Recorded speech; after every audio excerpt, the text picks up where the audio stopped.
Bem-vindos à aula 9 de controle de máquinas elétricas. Hoje nós vamos tratar do controle vetorial dos motores de indução de gaiola de esquilo, que corresponde ao item 12.2 do livro-texto. Então, é importante esse item, que será uma aula especial. Como nós já discutimos, tivemos a oportunidade de comentar, o que distingue o controle vetorial do controle escalar é que no controle vetorial partimos das equações dinâmicas do motor de indução, as máquinas elétricas em geral, já vistas no capítulo 10. Para o caso específico, nós vamos impor as correntes de estator.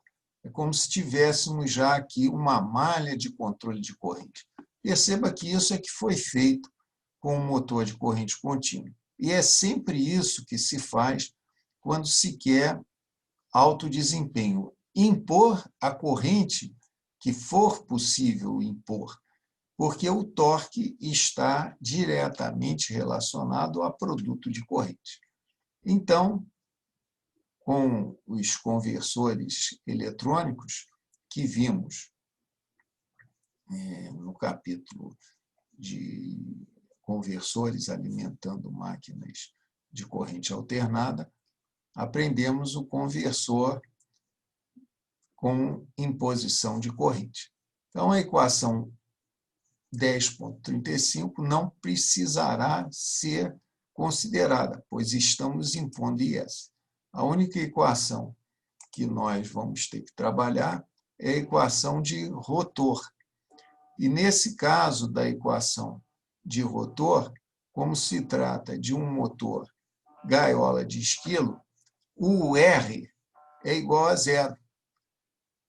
E agora definimos, isto é uma definição, a grandeza IMR. Por que ela é definida assim?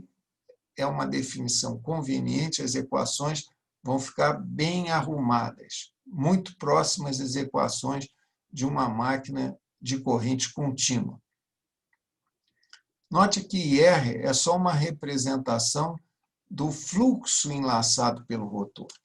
Insisto que fluxo é um escalar, mas pelas definições do Kovacs, eu passo a poder falar de um fluxo enlaçado pelo rotor, porque levo em consideração o fluxo que enlaça a fase 1, somo com o fluxo que enlaça a fase 2 na direção E elevado a J2π sobre 3, mais o fluxo na direção enlaçado pela fase 3, na direção J 4π sobre 3. Então, fluxo passou a ser um vetor. E ele relacionado com IMR. Chama a atenção também que φR tem por referencial a linha central da fase 1 do rotor. Por isso, quando eu multiplico por E elevado a Jε, eu levo esse vetor para o estator, referencial estator. Portanto, IMR é referenciado ao estator. Entendido isso, e compreendido que isto é uma mera definição, substituindo na equação acima, fica muito simples. Eu caio numa bonita equação diferencial. Eu digo bonita, é uma equação diferencial de primeira ordem. No entanto, as variáveis são números complexos e o coeficiente também é um número complexo. TR é a razão entre LR, indutância de rotor, dividido por RR. É uma constante de tempo rotórica. É como uma equação de números complexos, eu posso decompor em duas partes, uma real e uma imaginária, e feita essa decomposição, corresponde às equações 12.33 e 12.34 do livro, eu chego a duas equações.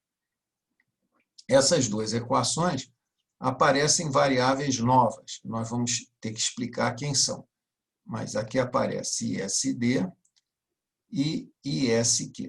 As outras são conhecidas. Aqui o IMR que aparece é um módulo, não tem um tracinho embaixo. Aqui é um vetor, aqui é só um módulo. E aparece ρ. Eu vou adiantando quem são essas variáveis. Ρ é a direção da variável fluxo enlaçado pelo rotor. ISD e ISQ são as componentes da corrente IS, que eu estou impondo, na direção de Ρ. Com essas variáveis, é possível também mostrar, a equação 1227, que o torque do motor de indução passa a ser dado pelo produto de IMR por ISQ. Aqui já tem um cheirinho de máquina de corrente contínua.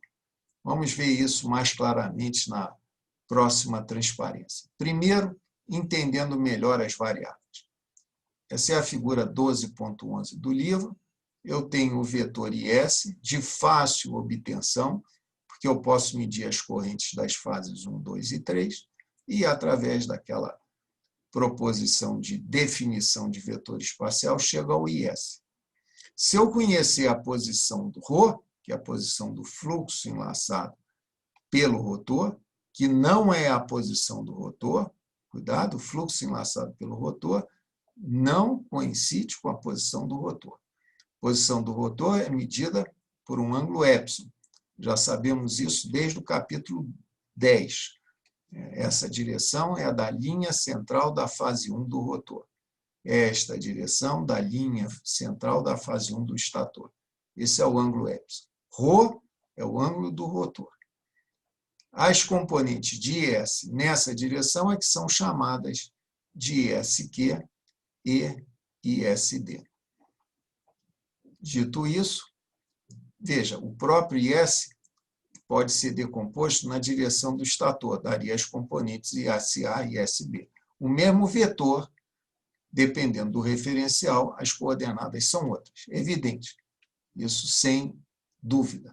Bem, novamente, aqui as equações reproduzidas. Essas mesmas equações que estão aqui, eu vou reproduzi-las na transparência seguinte para ficar mais claro.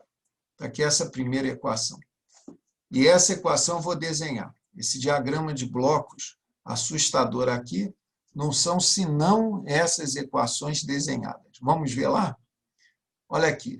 TR, D de IMR sobre DT mais IMR igual a ISD. Já sabemos quem é ISD, quem é IMR, desenho aqui, com a norma DIN. ISD, um sisteminha de primeira ordem, tranquilo, a saída é IMR.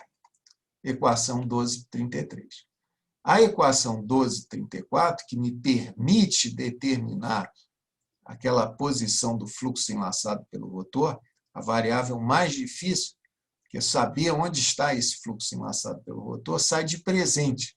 A equação 1234 é uma equação de presente, mágica. Vamos ver lá. dρ dt. Aqui eu tenho ρ, e nesse ponto é dρ dt. Quem é dρ dt? É o ômega, que é a velocidade de rotação, fácil de medir, mais uma parcela, que é ISQ, que eu tenho aqui, dividido por TR, é uma grandeza conhecida, a constante de tempo rotório, IMR.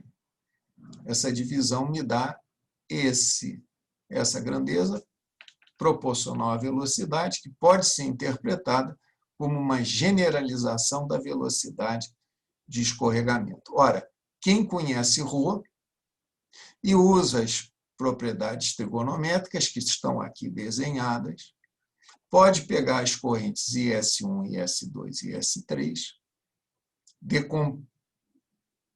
em relação ao estator, podem ser decompostas em ISA e ISB, e fazendo essa conversão de coordenadas, determina-se ISD e ISQ. Olhar isso aqui fica difícil, às vezes difícil de entender. O diagrama é fácil, o diagrama fasorial é fácil. O resto é matemática. Veja, se eu tenho IS e conheço a direção ρ, eu posso determinar ISD e ISD e ISQ. ISD e ISQ.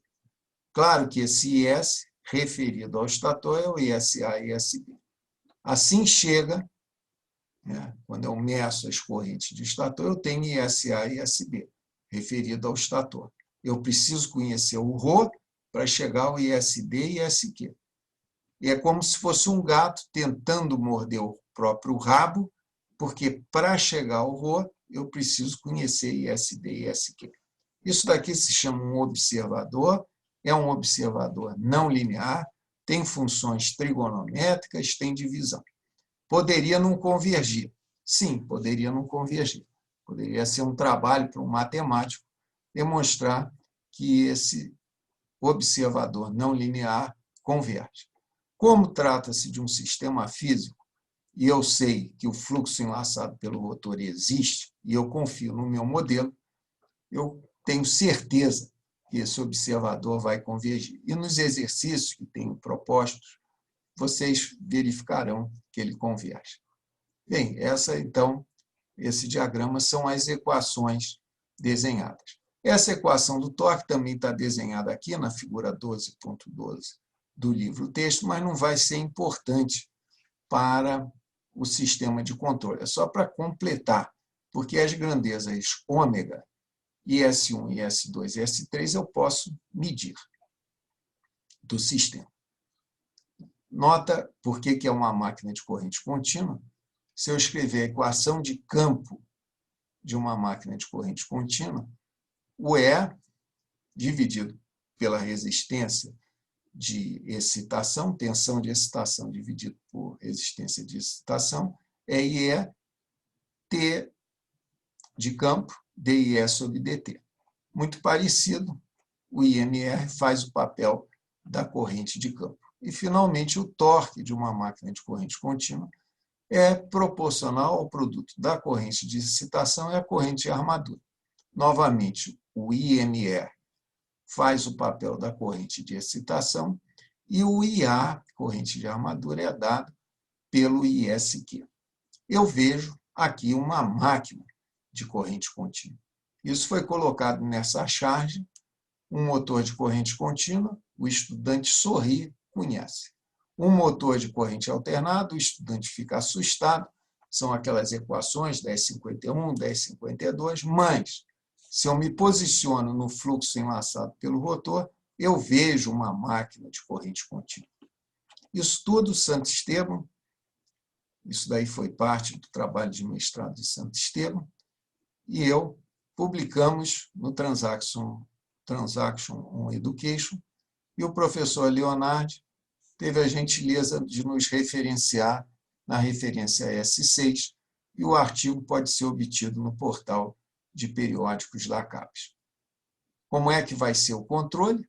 O controle vai ser como se faz o controle de uma máquina de corrente contínua. No fundo, não deveria ser chamado controle vetorial, mas sim modelagem vetorial. Aqui está reproduzido o controle de um motor de corrente contínua alimentado por um retificador. Isso aprendemos no capítulo 9. O que vai acontecer agora? A minha corrente de armadura é o ISQ. Vou manter o ISD constante, a princípio, porque eu só vou mexer no ISD quando quiser fazer enfraquecimento de campo. Ora, quem conhece ISD e ISQ, conhece o IS. Olha lá, pessoal. Olha aqui, voltando lá. Quem conhece ISD e ISQ, conhece o IS. Então, eu tenho o IS de referência. Quem sabe, conhece o IS, pode determinar quais são as referências de cada uma das três fases, porque o IS é resultado de S1, IS2 e S3, adicionado do fato que a soma das três correntes é zero. O neutro não é aterrado nas máquinas elétricas. De posse disso, chega-se finalmente ao mesmo esquema de controle, repetindo-se o que tem aqui, isso daí é uma figura que vimos anteriormente, um conversor com IGBTs para alimentar um motor de indução com imposição de corrente. A mesma coisa tem que ser feita para a fase 2 e para a fase 3. Então, chegamos ao controle baseado naquilo que foi aprendido para a máquina de corrente contínua.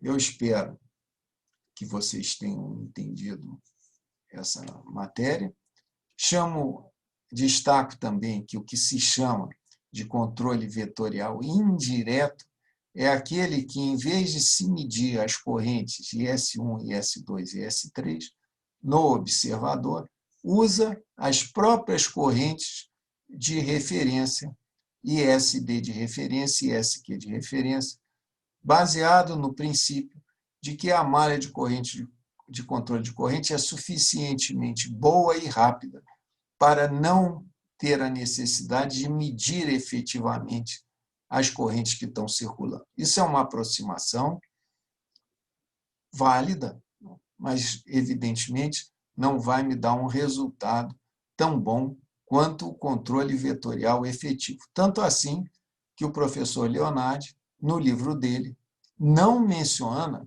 o controle vetorial indireto dessa forma. No meu livro, eu tenho isso colocado e faço essa ponte através de um exercício. Bons estudos, é preciso muita dedicação, mas não é tão difícil quanto parece. Obrigado.